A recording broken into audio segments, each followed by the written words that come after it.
او د دې نه چې خوله یو بد بوی لري، د دې تر څنګ ګټې هم لري د انسان بدن ته، ځکه چې دا هغه د بدن کې چې کوم زهري مواد خارجېږي یا ازادېږي د مختلفو کړنو په پایله کې هغه د خولې په شکل باندې بهر ته خارجېږي. دوم چې دی دا تیزابي خواص لري، پوستکی د میکروبي ناروغیو څخه ساتي.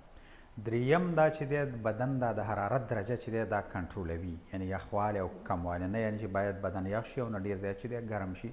څلورم چې دی فشار نورمال ساتي او بالاخر په زړه باندې چې دی بوج کموي. د دې تر څنګ تاوانونه هم لري، یعنی که چیرته یو سړی ډېر زیات خوله کوي یا هیڅ خوله نه کوي نو دا په بعضې ناروغیو باندې دلالت کوي. نو په دې اساس باندې باید سړی بعضې معاینات وکړي چې تر څو پورې چې هغه ناروغي تشخیص او درملنه وشي. خوانه خو خوله ده. دوم چې دی په پرمختللي هیوادونو کې دا ګازونه دي چې د مختلف فابریکو په واسطه باندې چې دی خارجېږي ازادېږي، دا چې دی د انسان په بدن باندې کیني او دغه دواړه چې دی د انسان د ناروغۍ بعضې ناروغیو سبب هم کیږي.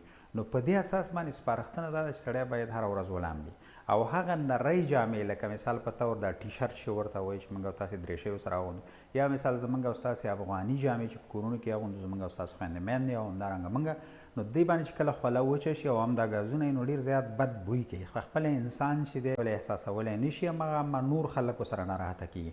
نو په دې اساس باندې تاسو چې کله ډاکټر ته ځئ، روغتون له ځئ، بعضې میلو ته ځئ، ودونو له ځئ، یا بازار کې سودا کوئ، دکانونو او مغازو له ځئ، نو پاک کالي اغوندئ او لامبئ هره ورځ. او لمبا هم چې د هره ورځ د انسان پوستکي ته تاوان لري، اما په پرمختللې نړۍ کې دا ستونزه هم حل ده، ځکه دلته داسې شامپوګانې هم شته دی چې وروسته د لمبا نه پې سړی ځان غوړ کړي نو بیا پوستکي ته څه ضرر نه رسوي.